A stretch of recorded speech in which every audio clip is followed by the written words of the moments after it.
Sequência 23. Ela retrucou. Vou pedir mais um café bem forte. Eram 11 horas quando saíram do Edelweiss. Eugênio disfarçou um bocejo. Olívia convidou. Precisamos ir ao hospital ver como está o pequeno. É verdade. Entraram num elétrico. Eugênio estava melancólico. Fizeram todo o trajeto sem conversar. O hospital achava-se muito quieto àquela hora. Encontraram a irmã Isolda no corredor do primeiro andar. Como vai o nosso pequeno? Sussurrou-lhe Olívia. Não tem febre. Está passando muito bem. Ótimo. Entraram no quarto. A mãe do menino estava junto da cama. Ergueu-se ao ver Eugênio aproximar-se. Quis dizer algumas coisas, mas ele fez-lhe um sinal para que não falasse. Tomou o pulso do doente. Contemplou-o com ternura. Era um rosto corado e tranquilo. Passou-lhe a mão de leve pela cabeça. Lembrou-se de Ernesto. Quando saiu, a mãe da criança acompanhou-o até o corredor. Doutor, nós queria...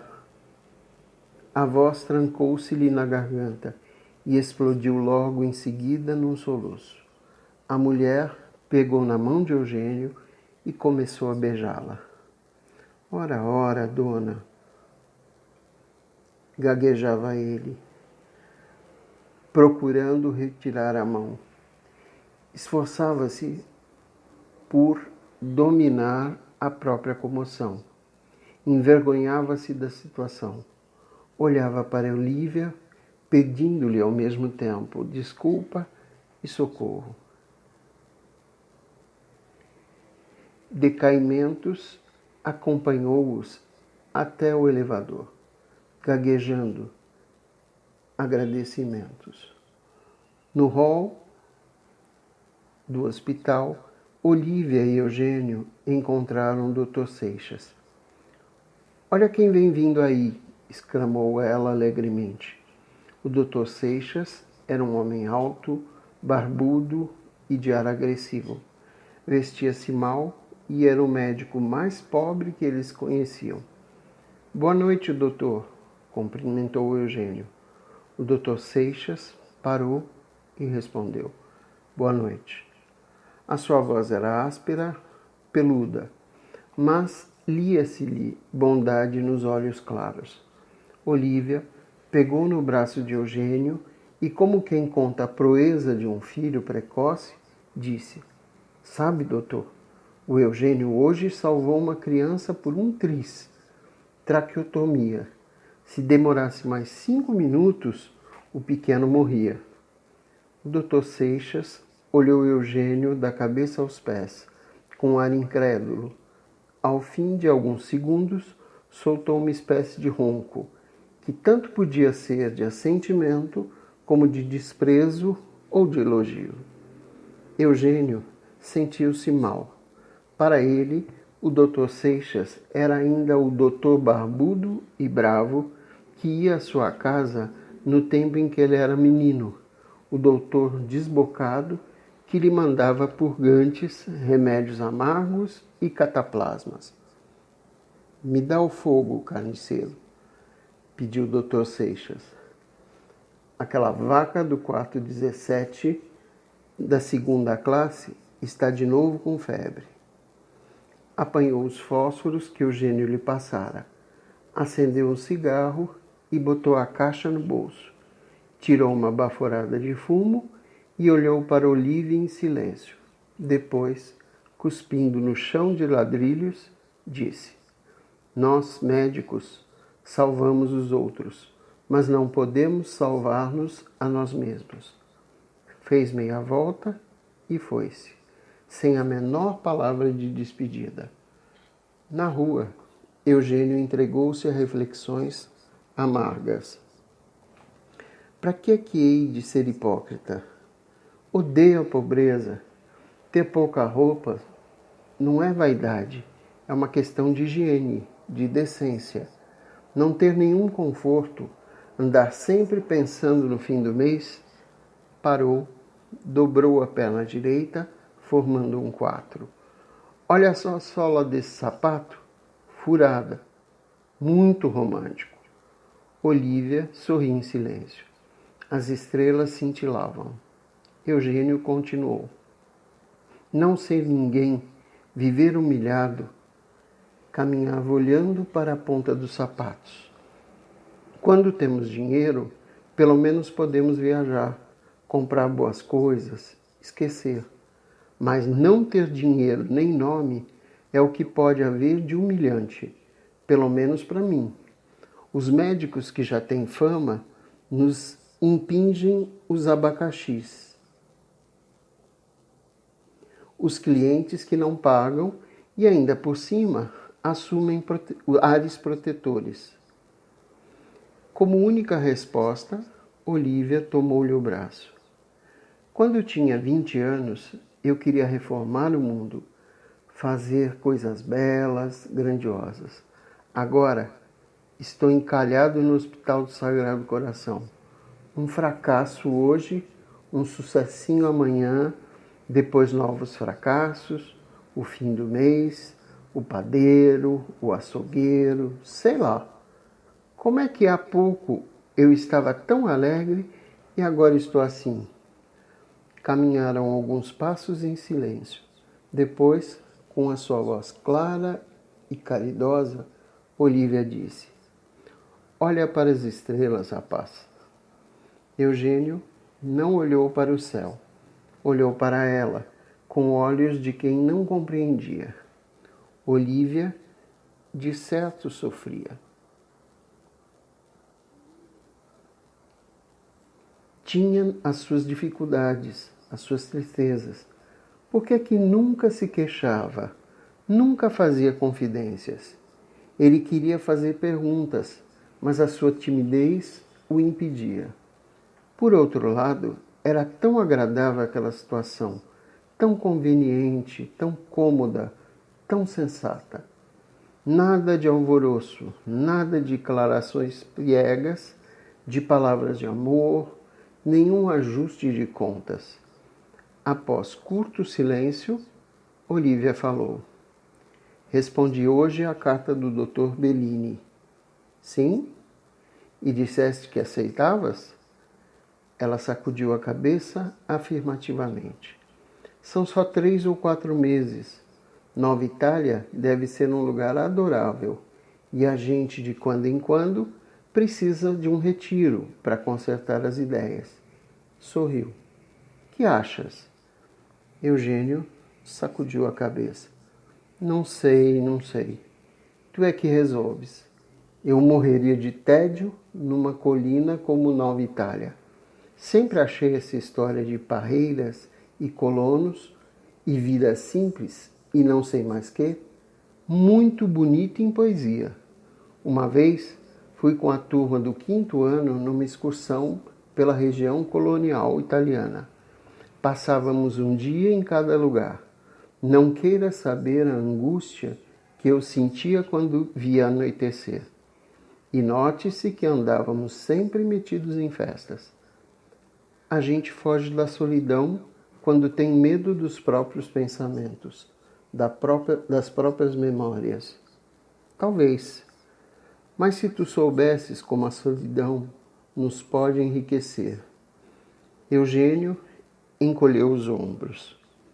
A palavra solidão lembrava-lhe estranhamente a sua angústia de entaipado das noites de tempestade. Mas que diabo esse tal Dr. Bellini quer contigo? Já começava a querer mal aquele desconhecido, que sem saber se metia na sua vida. Mas Eugênio arrependeu-se da pergunta que formulara. Ela continha uma leve insinuação de ciúme. Era uma quebra daquela lei tacitamente aceita de que não deviam falar em amor, que não deviam ser como os outros, dando um caráter vulgar àquela ligação. Eu já te disse que ele quer que eu organize a maternidade do hospital que vai inaugurar. queria que tu visses a carta que o homem me escreveu. Pode ser um mau médico, mas é um talento comercial. Mandou-me um rascunho do contrato em que tudo está previsto. O Dr. Bellini, como organizador, é um gênio. E quando tens que ir? Dentro de 2 semanas. E se não te deres bem com o homem? Volto. E depois? Ela encolheu os ombros e fez um sinal para o céu. As estrelas estão aí mesmo. Entraram no quarto de Olívia. Ela abriu as janelas. Não acendas a luz, pediu ele. Atirou-se para o sofá. O luar azulava o quarto. Olívia tirou o chapéu, sentou-se ao lado de Eugênio e fez com que ele se deitasse, com a cabeça aninhada no seu colo. Começou a acariciar-lhe os cabelos em silêncio. Houve um instante de paz, de doce tranquilidade, quase de sono. Mas o silêncio, o calor do corpo de Olívia, o perfume que vinha dela, começaram a conspirar. Eugênio ergueu os olhos para a companheira. O desejo subiu-lhe à flor do rosto, animando-a de uma expressão iniludível. Olívia compreendeu, baixou a cabeça e beijou-o na boca. E mais uma vez se entregou, como quem quer aliviar o sofrimento de um doente com uma injeção sedativa. Eugênio sentiu então que nunca mais havia de esquecer aquela noite. Há um instante de absoluto esquecimento, de névoa, de estupefação, sensação morna de torpor, de sono. Mas Eugênio está de olhos abertos. Vê esfumaçadamente o céu. Chega a perceber o fraco brilho das estrelas. Sente no rosto o vento fresco da noite.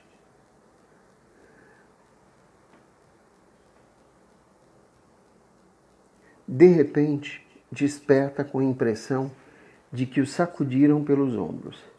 Que foi que aconteceu? Olha para os lados, atarantado. O alto continua a correr. Longe, no meio de um arvoredo, brilha rápida a luz de uma janela. Vultos de bois parados no campo sombrio. No banco da frente, as costas impassíveis do motorista. Que foi que aconteceu? Algo de terrível e de irremediável se passou no mundo. Eugênio julga sentir no ombro o calor produzido pelo contato dos dedos invisíveis que o sacudiram. Sim, um aviso. Olhou o relógio. 7:20. Lembrou-se que Mr. Turtle sempre lhe dizia que, quando alguma coisa acontece, sempre passam 20 minutos ou faltam 20 minutos para alguma hora. Alguma coisa aconteceu. Ele deixa-se cair para trás no banco.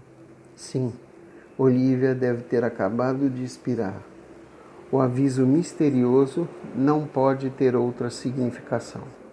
Eugênio sente a garganta seca, a boca amarga, o corpo dolorido, como se o tivessem espancado sem piedade. Agora, parece que as surdas pancadas do seu coração lhe ecoam estonteadoramente no crânio. É o castigo. Para ele, não haverá mais salvação. Olívia morreu. Ele ficará no mundo com a sua dor, com seu remorso, com a sua covardia. Que bom se pudesse ficar no campo, à beira da estrada, encostar as faces à frescura do capim molhado, dormir, esquecer, ser uma pedra do caminho, uma folha de uma árvore. Fugiria à situação pavorosa de ver Olivia morta. As enfermeiras não o veriam chorar, ficar na estrada, como uma lâmina de relva, como um montão de esterco. Sim, ele não passa de um montão de esterco. Matéria apenas. Um homem que satisfaz os seus apetites, um homem sem alma. Esterco. Sequência 24. Olha para o céu. As estrelas estão mais nítidas. Olivia fala na sua memória. Olha as estrelas.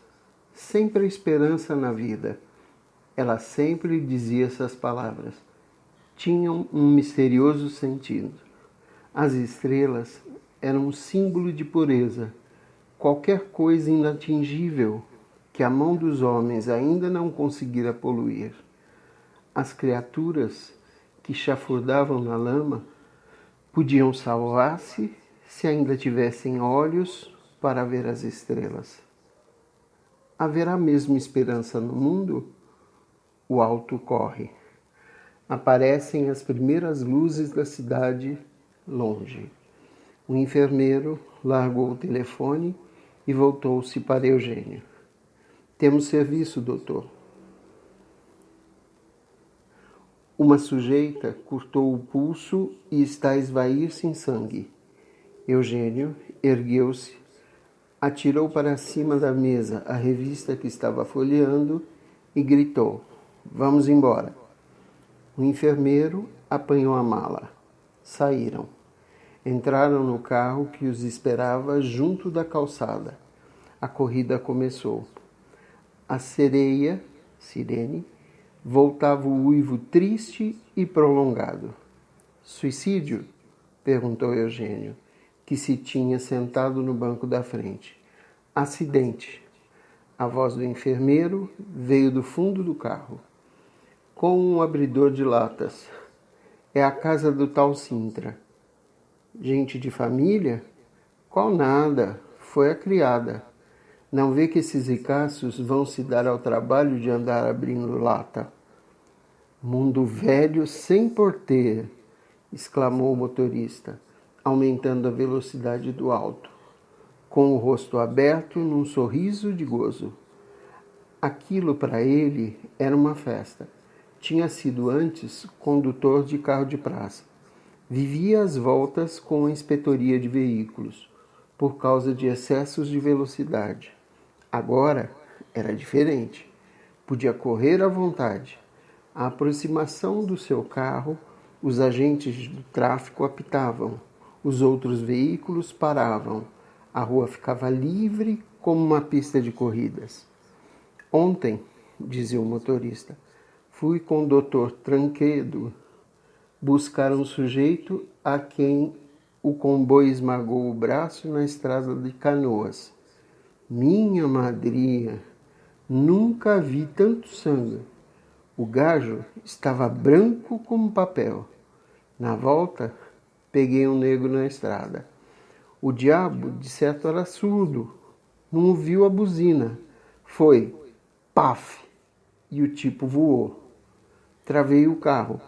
Botamos o negro dentro e se viemos para a cidade. Começou a assoviar com fúria, como se quisesse abafar o gemido da sereia. O dia principiava bem, pensou Eugênio. Às 9 horas da manhã, uma mulher que corta o pulso. Depois viriam os indefectíveis desastres do automóvel.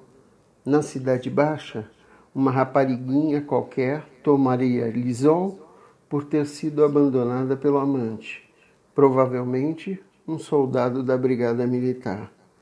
Sangue, desastre, morte. Ele tinha a impressão de que a cidade era um enorme hospital. Não esquecia de um caso impressionante da semana passada.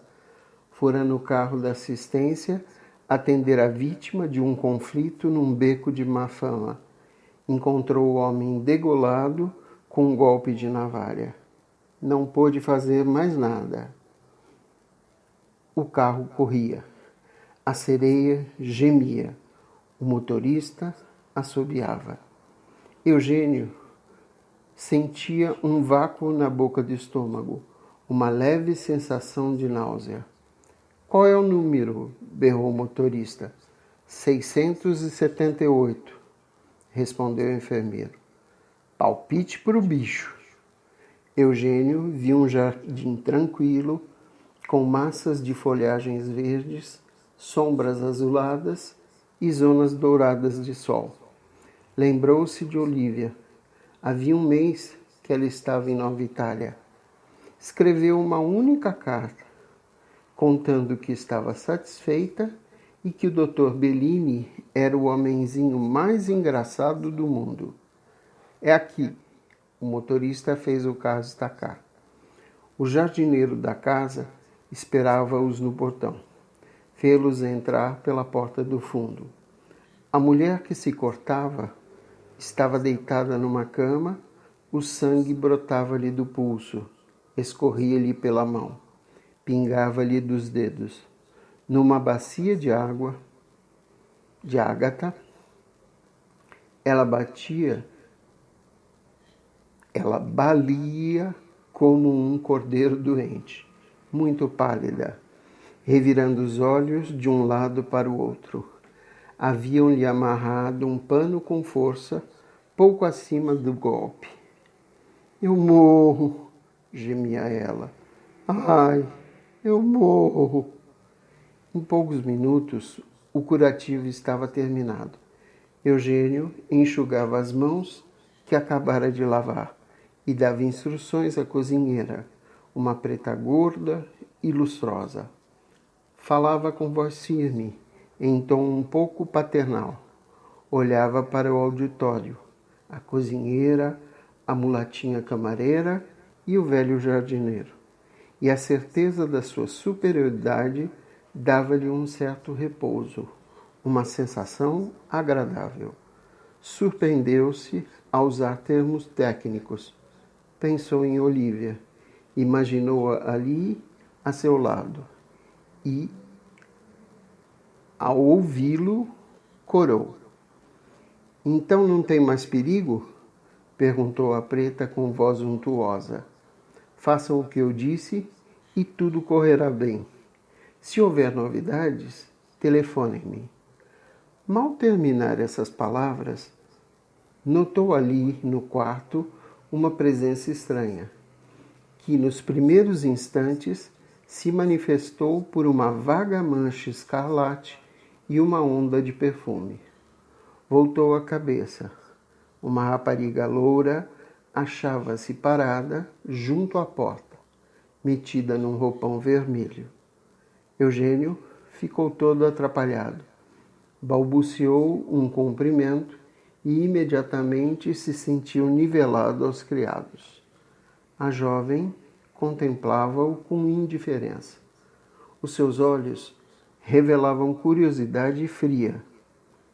Parece artificial, achou ele.